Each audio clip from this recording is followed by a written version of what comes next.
Roll with it. Let's hear now from a fantastic performer who's uploaded some of his live poetry performances. He's called Ben Dali, and he's submitted this from a poetry night called Tung Fu, which takes place in Bristol, where a three-piece band play an impromptu-based spontaneous performance based on the direction of the performer to help accompany you and your performance. So you sort of get on stage and go, I want something that's a bit like this sort of feel and this sort of style, and they then perform it for you alongside your poetry. And we'll get Ben on for a chat in just a few moments' time. But this first poem that you're going to hear from him is called Mud. And it was one that he had written when he was just 7 years old. Take a listen to this from Ben Dali, performed live. It's called Mud.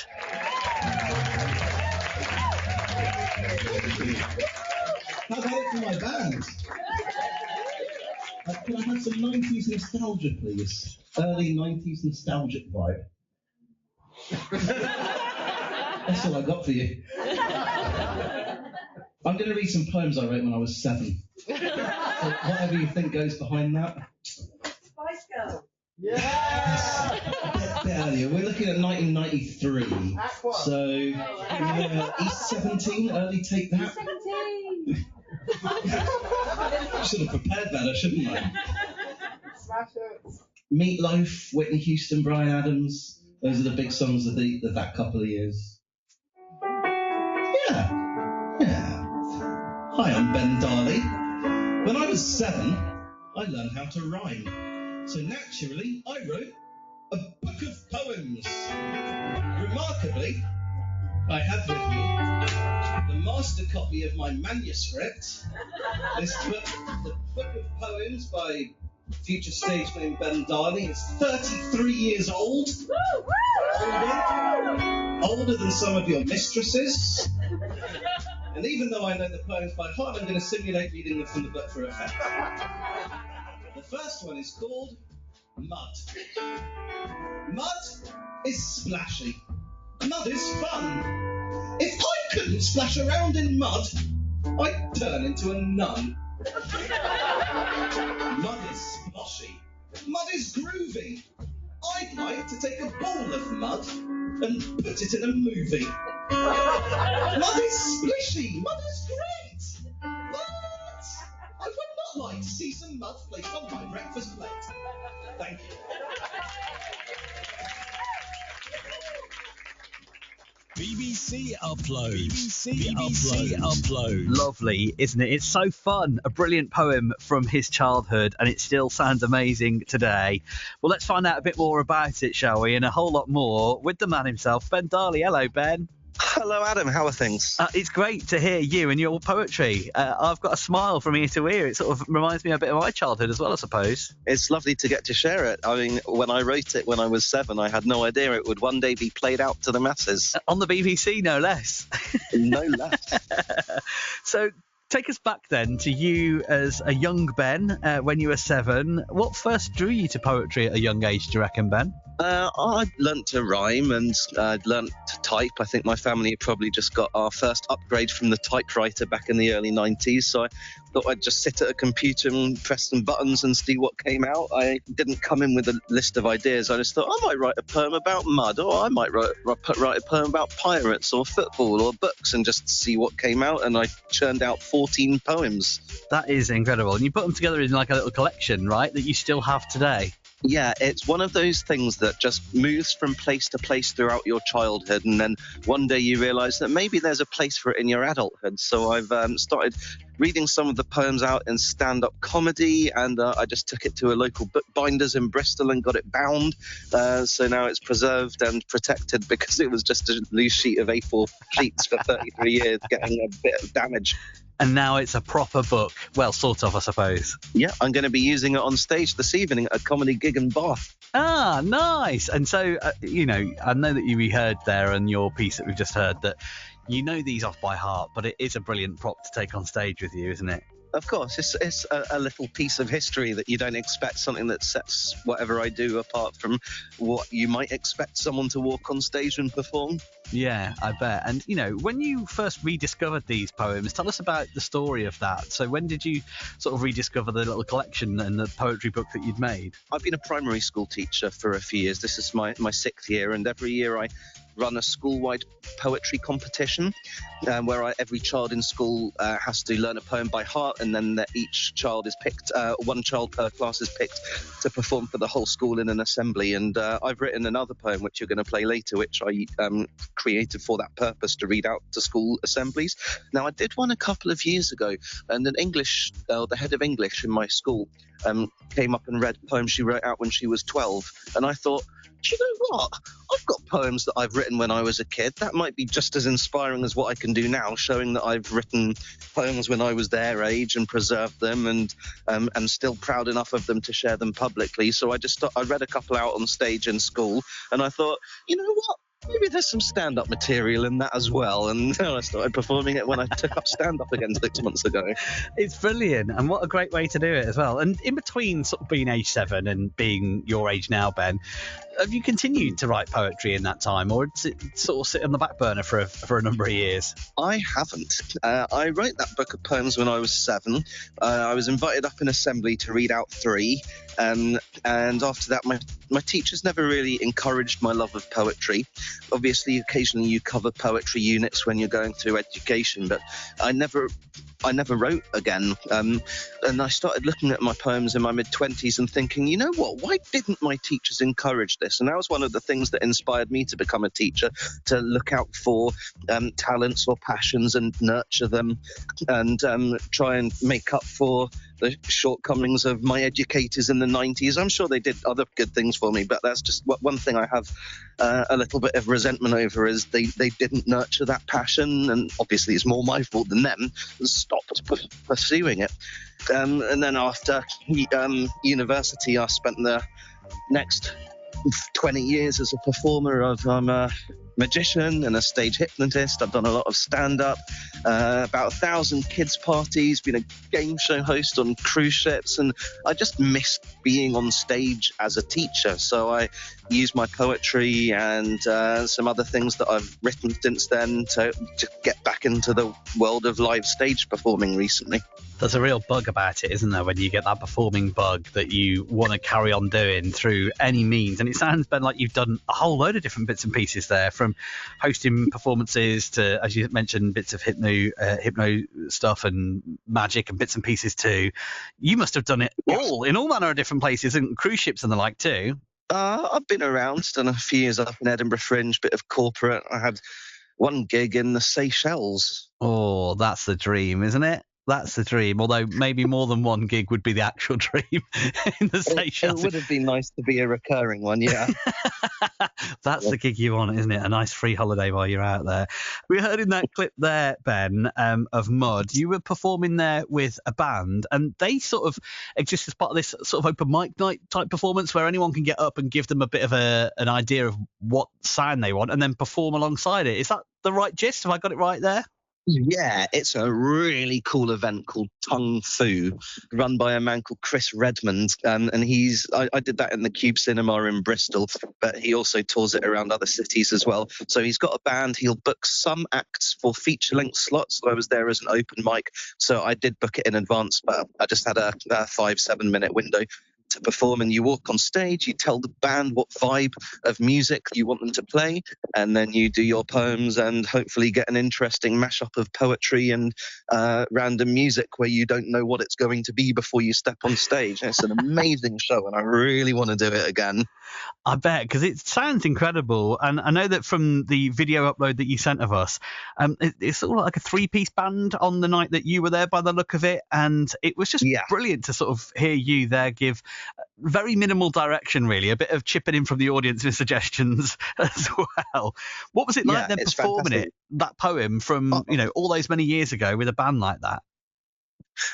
Incredible experience, and all the other poets were really talented and had really varied styles. So you got a whole load of different weird musical concoctions, and and interesting styles of poet, and some comedy, and some very adult, and some very emotional. And then you've got a political rap poet coming on at the end called Disraeli, who's brilliant. And just a whole wide variety of night under the umbrella of poetry, and it's just great to be part of that. I mean, I perform my poem in stand-up nights and cabaret and poetry and open mics where I'm the only speaker. Everyone else is singing, so it's just nice to get around. And if you couldn't tell already, I thrive on variety, so just trying a variety of different environments. And there's another one coming up really soon on Thursday, the 22nd of May, from just some quick Googling there as well, with Danny Carlo, who is a friend of this show as well. So I'm sure that'll be a good night to head down to at the Cube Cinema in Bristol on Duff Street, isn't it? So it's right in the heart of the city centre. Well worth getting along to. So do you often perform in and around our part of the world then, Ben? Well, I moved to Bristol at the end of August. I've been in London my whole life and just fancied a change of scene. I told some AI what sort of things I wanted from a city, and it told me to move to Bristol, so I moved to Bristol. Hang on, you moved to Bristol because of AI? Yeah, I asked ChatGPT what sort of city might suit me, and Bristol came up tops. That so I've never even visited. Is gold. That is such a big decision to put in the hands of a computer. Yeah, it had earned my trust by then. And has it paid off? Are you enjoying it? I think it's the best decision I've ever made. I absolutely love Bristol. No, hang on a minute. I'm immersing myself in the city. Not the best decision you ever made. The best decision a computer ever made for you. Okay, the best decision I made was to assume that the best decision a computer had made was accurate. You're right. We'll compromise. I like it. It's brilliant. I've completely immersed myself in Bristol. I'm training to be a walking tour guide at the moment and do a walking tour called Blackbeard to Banksy. I'm doing lots of performing. I'm starting to volunteer in We the Curious next week. So you're properly immersed in city life in Bristol then, and getting yourself into the thick of it with all those things already, and no doubt sussing out the creative scene as well. I'm trying to immerse myself in that too, perform in as many different places as I can, get as many gigs as I can. Got my eyes on working my way up the stand-up. I'm on the open mic circuit now, but I want to start clambering up a little higher. I like that. And have you got any gigs coming up then, Ben? I gig once or twice a week at the moment, a lot of open mic. I do gigs like Mr. Wolf's on a Sunday or This Next Act. I'm performing at the People's Comedy in June, and you'll like this.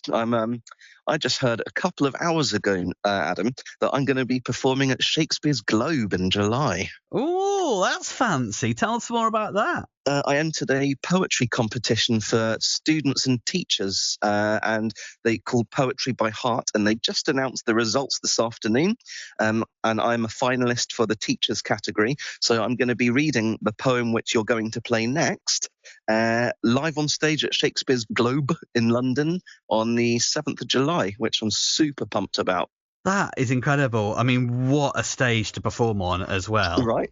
Not bad, eh? The Globe and the BBC in one day. Ka-ching. We like that. Well done, Ben. That is incredible. So tell us a bit more about Humdinger Words then, because this is a fascinating poem. And as you mentioned, one that you use to inspire young people. Yeah, so I discovered a clip on YouTube, which I absolutely devoured. It's a clip of Benedict Cumberbatch reading aloud a letter, which was a job application by an eventual Hollywood screenwriter called Robert Perosh. And it's just a list of words that he likes, but it's not so much the words that he chose, but the way Benedict reads them that just really spoke to me. And I thought, what if I had a poem like that? But instead of these words that I don't relate to, I write a list of all my favorite words and read them in a way that accentuates the passion I have for the language. So I spent a couple of hours thinking and drafting up what words would be included and what different categories I could put them into, and what came out was Humdinger Words. So I put some long words in, some tongue-twistery words, some words which I think are massively underrated, some obscure ones, There was a time in my early 20s when I challenged myself to learn a random word a day. So I just open up a dictionary and pick out a random word. And there were some really cool words that no one knows and I don't use anymore. But they fit in nicely into my poem. So it's a nice way of paying tribute to the language that I've loved for nearly 40 years at the time, for over 40 now. That's brilliant. So I guess you are now, Ben, Bristol's answer to Susie Dent. I'm not too bad. You know, Carol Vorderman actually lived in Bristol. Yeah, exactly. And funnily enough, funny you should mention Countdown. I tend not to boast about this unless I'm in a conversation with another human. But Hang on a minute. You've been on Countdown. Is that what you're about to tell me? I've been on Countdown, Adam. Yeah, I've been on Countdown. When was this? I was on Countdown on the 4th and 5th of March 2004 and in April 2016. Wow. There you go. You're a veteran. Did you get the teapot or whatever it was back then? I own one teapot. I won one episode when I was 19 and then I lost to one of the greatest Countdown contestants of all time when I was 30. I mean, if you're going to lose to anyone, it may as well be one of the greatest of all time, mightn't it? At least. Yeah, I mean, I'd rather have played someone on my level, but beggars can't be choosers. Exactly. One of my ambitions is to be an octo champ. I think I can apply every 12 years or so. So I've got a couple more years to wait, and I've been training ever since. Well, good luck when you next get on. Ben, where can people find out more about you? If they go to my Insta, Ben Dali Hypno, that's Ben Dali, like Salvador, Dali, Hypno. That's all of my socials. My YouTube and Insta are the only really places I post anymore. You can see footage of me on stage. I'll post up some lists of forthcoming gigs if anyone wants to see me do stand-up around Bristol. Might be up in Edinburgh this year. I'll probably do a full run next year. Brilliant. Exciting. Go and find out Ben on social media. If you search out Ben Dali Hypno on Instagram, you'll find him. Right, Ben, do you want to do the honours then and introduce your next poem for us? Thank you very much, ladies and gentlemen, boys and girls, and all others on the audience of the BBC. It is my proud privilege to introduce to you Humdinger Words. I wrote a poem that I was so proud of, I decided to enter it into a national poetry competition, and remarkably, I'm going to read it for you today. Can I have a cross between green sleeves and the Countdown theme, please?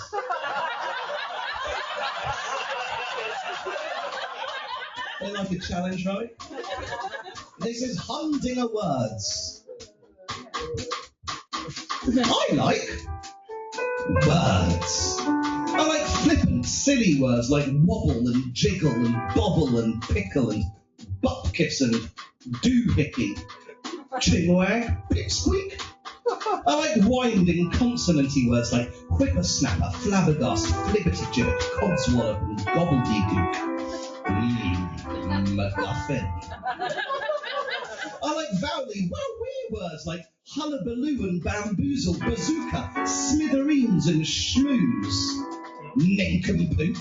I like behyphened, flowing phrases like chock-a-block, lickety-split, namby-pamby, dilly-dally, higgledy-piggledy and fuddy-duddy. You know, diddly-sco what? Counterintuitively, I also like punchy monosyllabic onomatopoeic monstrosities like zap, schlep, squelch, swish, flume, sport, bump, boo, burp.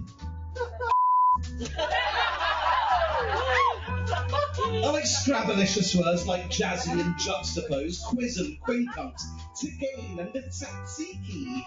Mind you, beeswax oxymoron.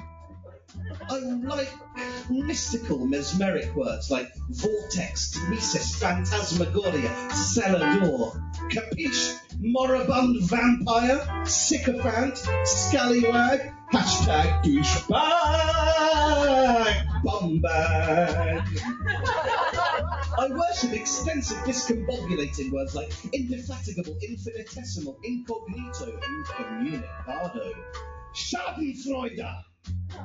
And I yearn for unending tongue-twistery words like flauxy, naughty, nihilipalification, hippopotamonstrous sesquipedaliophobia. I like words. May I hear a few of yours? slubberdy-gullions. Ta-da! Ben Dali. Oh, shucks, you guys. BBC Upload, the best in new comedy, poetry and spoken word. Lovely stuff to hear that from Ben Dali. Absolutely brilliant. Hear more at Ben Dali Hypno on his Instagram. Go on, go and check him out. Cheers, Ben.